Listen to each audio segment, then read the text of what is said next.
Good morning, everybody. My name is Minesh Baxi here, and I'm super excited to be here sharing with you the Millionaires in Training Sales Mastery Session 3 today with you. So it's a 30-minute call, and we host calls on Tuesdays and Wednesdays. Tuesdays about money, and Wednesdays is about sales because those are the two skills we all need to master to get the income, this wealth, the financial freedom that we are looking for. So, how many of you feel that learning those two skills will give you an advantage to reach the goals you have? Okay, so that's as simple as it gets. Because at the end of the day, when you go to school, go to college, and other places, these are the two skills which are not being taught. Would you all agree with me on that, right? And if those skills were taught, would you agree you will be in a better place financially because you have the skills that are important in life? Which is the reason I'm teaching this. And I'm joined by my beautiful wife, Kim, my wonderful daughter, Macy, and my son, Sahil. So let's talk about the sales process itself. So here is the key part that I want to really emphasize for everyone. We need salespeople for one simple reason. And the reason is people cannot make decisions by themselves. Okay? People cannot make decisions by themselves. That is why we need salespeople. Either the person is confused about what to do, they're not clear about their own problem, or once they find out they have a problem, they don't know what is the best solution for them and how to go about doing it. That is the reason you and I need to be involved, engaged in helping people. Because without a salesperson's support, the person, the prospect cannot make good decisions in general. So, your job and my job is thinking not about selling as convincing people, it is about guiding people to make a decision that is in their best interest. Now, obviously, there are salespeople who are going to try to sell people on things which are not in their best interest, but that's not the group of people that is here, and that's not the group of people I'm talking to. So, what you know is in the best interest. So the key, like the key mindset you and I need to have when we are talking to a potential buyer, prospect, how can we be seen as a trusted advisor and not as a salesperson? See, that is the key. The moment the prospect sees you as a trusted advisor, the moment a prospect sees you as somebody helping them, guiding them to make a good decision, then suddenly their own all the barriers they go away because now they see you as an ally sitting on the same side of the table trying to help them make a decision. And you and I need to be aware that when people hear about us, when they think you are in sales, their first immediate instinct is they're going to try to make me buy something I don't want. And that is the biggest hurdle you and I will always have in selling. Because the moment people understand that you are there to support and guide them to make a good decision, then it makes it easier for them to lower their defenses and they start listening to us with more interest.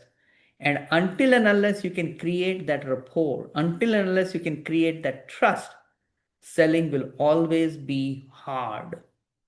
So, what do people need to understand? They need to understand that you are there to support and guide them. So, how many of you agree that it is easier to sell to somebody who trusts you than somebody who doesn't trust you? Would that be clear enough for everybody? Very good. So, what are you doing to build trust? And that is why we are not going into the concept here today, but 7-11-4 is an important concept. And basically, it simply says here is a way to build trust. If people have seen you, heard you for, let's say, 7 hours and talk to you, they have had 11 different interaction in 4 different ways, which means over a time period, you're being seen consistent, helpful, and giving good information to them. They start assuming you are acting in their best interest. The trust level is high. So, what are you providing as information? How are you helping them in different ways in life? They start paying attention to you. Now, this is about people close to you. Online, you can provide good information to people, connect with them on social media, make positive comments, etc.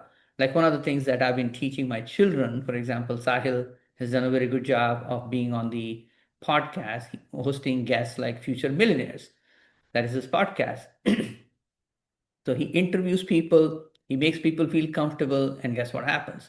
People open up to him because now they don't see him as a salesperson, they see him as somebody on the same side, Macy has done the same thing. She has interviewed 500 different people from different backgrounds, some really, really super successful people, and they are open to listening to her because now they feel she's on the same side, not trying to sell them. She's on the side helping them.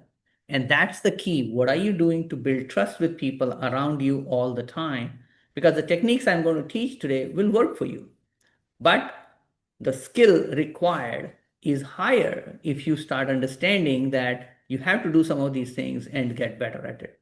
So last week we talked about the 7 stages of emotions that a buyer goes through. So from the time that they are not even aware of the problem, they become aware of the problem, then they understand there is an urgency to solve the problem, but then they are confused as to what is next.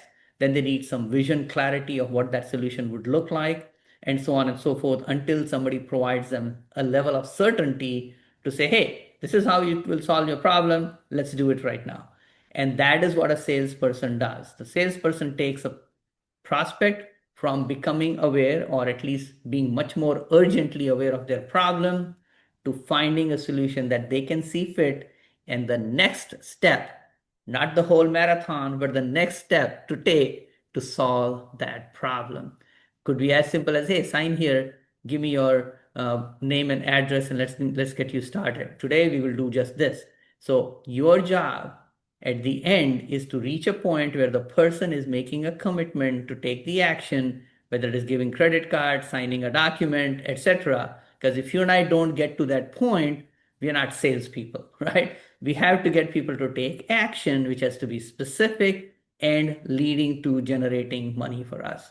So again, the foundation of sales is very simple. Build more trust with people and guide them to make a decision that is relevant in their life. So that's really the key part about it. Let's talk about that in some slides I'm going to show you now. Here is the slides for you. It should show up in a minute here. So let's see, a few seconds here.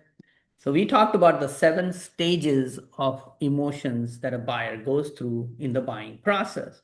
Now we will talk about how to use the 7-step sales conversation in order to make that happen. So you are guiding people from having an emotion about a pain or a problem to guiding them to make a decision. You're not convincing, you are guiding. What people need is certainty, not pressure. So let's help you understand. Calm, slow, certain, supportive. That's who you need to be. Because if you are calm, slow, certain, supportive, you're not going to come across rushing people through and making them feel like you're not acting in their best interest. When there is uncertainty, you need to replace it with clarity. When they have fear, you need to replace with confidence. And when they feel confused, you give them direction. This is how deals close naturally. Okay, so I must have jumped here. Okay, so the first step is familiarity and rapport. The goal is to build comfort and lower defenses.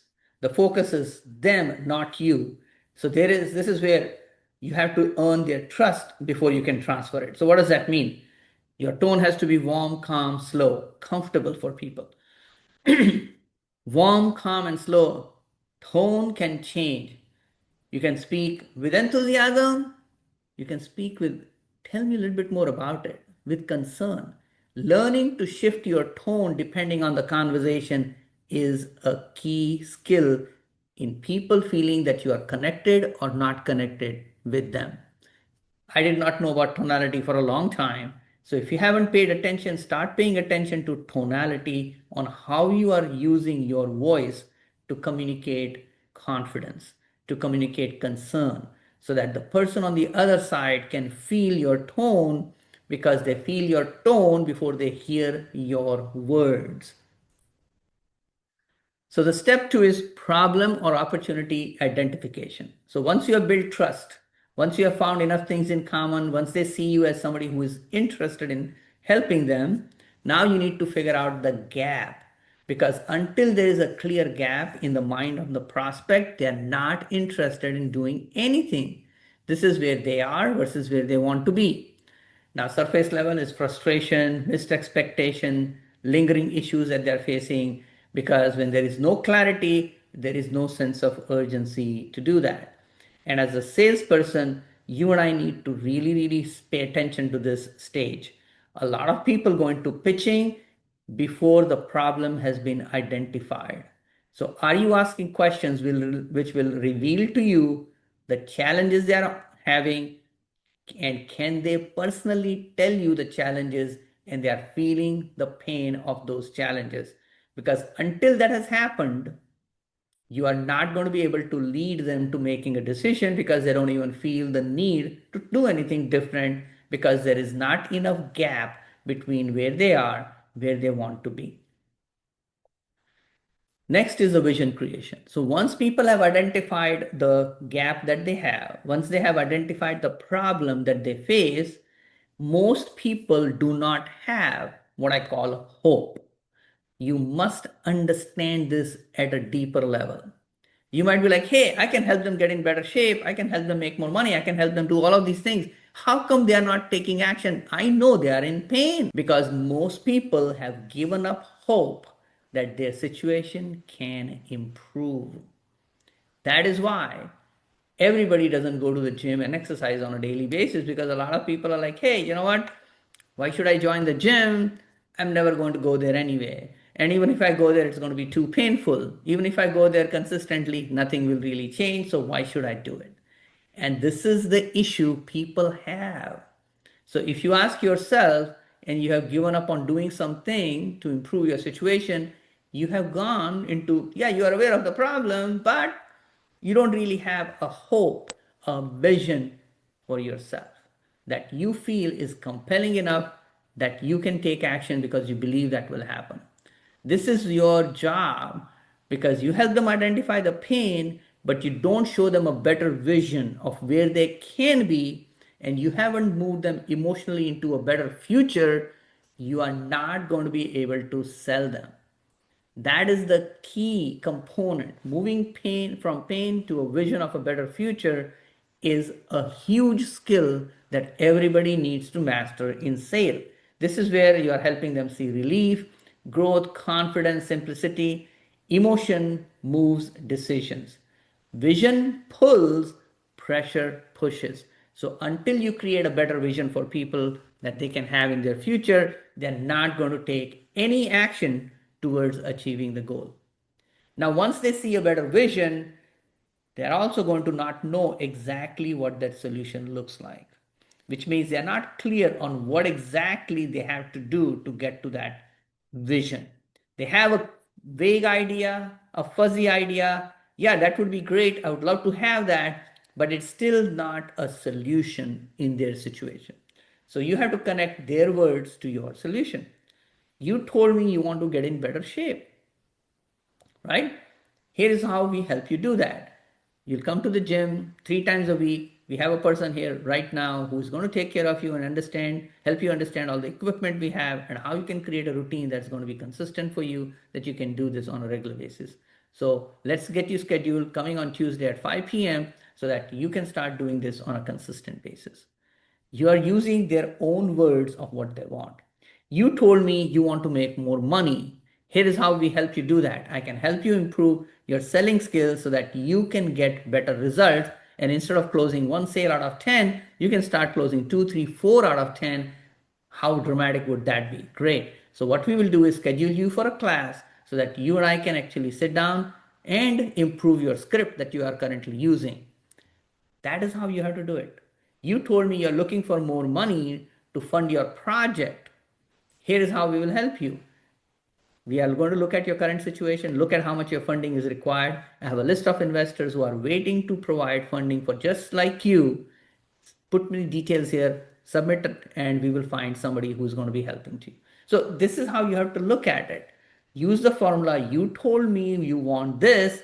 Here is how we help you do that, and make it simple, clear, and specific. Stay outcome focused, no over explaining. Now people are like, Minesh, but I get objections. Well, everybody has objections. So where do objections come from? So there are two kinds of objections. So let's get that clarity now. The first type of objection is they really are not in a position to take any action. Like if you're trying to sell a $200,000 car to somebody who makes $50,000 a year, it's really not a good fit, right? it just is not a good fit. So you shouldn't be even talking to that person because it doesn't work. So if you're somebody who's selling life insurance to somebody who just had cancer, heart attack, they're not going to be able, you're not going to be able to solve their problem because insurance companies are not looking to give life insurance to people who are obviously in a medical problematic situation. So one type of objection is their condition is such you cannot help them. You just can't. There is nothing you can do to solve their problem because it is beyond what you can do. On the other hand, the objections which are going to typically come from very simple place. It's called not being clear and having some fear about commitment. It's that simple.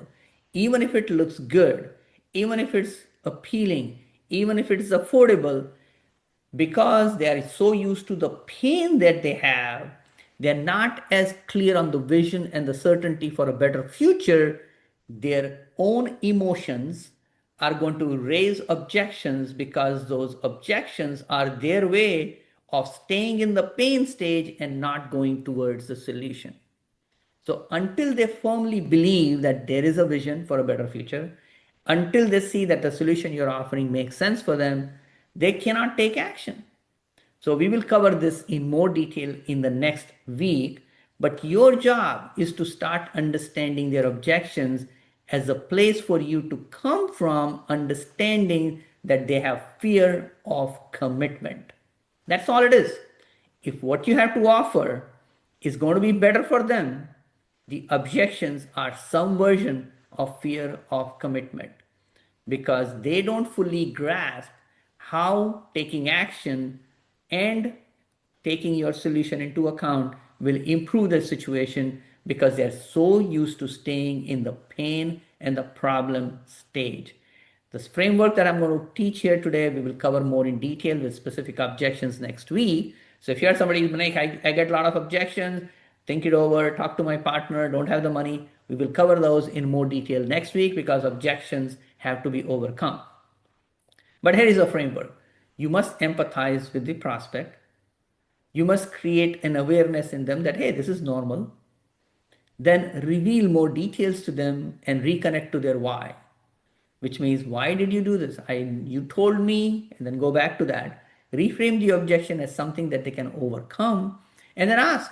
It's like, hey, on a scale of 0 to 10, 0 being you just don't think this is going to work for you, 10 being, hey, I'm ready to take action now. Where are you at? So once you do that, then you become more clear on where they are, and you can help overcome that objection. And then the moment you feel that they're closer to taking 10, now you lead them forward. Hey, all you need to do is put your information in here and we'll get you started. Because until you learn to overcome objections, and we'll cover a lot more in detail next week, you cannot get people to commit. Objections are part of the process. To think that you will not get objections is not smart because people have a resistance to change. It's not about what is good for them, what is bad for them. That's not the issue. The issue is they personally are not convinced that they deserve a better situation. Their identity doesn't allow them to take action beyond their comfort zone, and that's where the objections come into play. Don't argue with them, just increase their clarity instead. Assumptive closing is very important. By nature, human beings are going to be opposed to making decisions.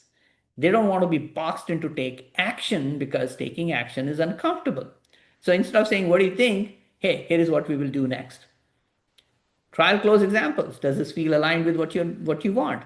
If this was not an issue, would you move forward today? Right? You are trying to move them towards understanding that acting is in their best interest. You have to be a leader because everybody who is in sales should be thinking of themselves as a leader, which means you're leading them to make decision. Leadership in their brain makes them relax. It creates safety in their mind. So the next steps and ownership is important because what happens is people will have some doubts. Okay, you have to create clarity, very much clear action steps. And those action steps have to be very, very specific. And that's why I say we'll start by doing this. The next step is this. Let's get this handled today. Never end with let me know because people don't want to take the ownership of making a decision. They are going to depend on you So when people say, I'm not making enough money in sales, well, the reason is very simple. You're not understanding the problem that the prospect has and then helping them move towards a solution that is your solution, which is in their best interest. When you are not able to create that, what is it? You're not able to create certainty in their mind that your solution will really be what they need right now, you're going to have problems. So ask yourself, where are you fumbling in sales? Are you not able to build trust? Are you not able to help identify the problem? Are you not able to make them feel excited about a future?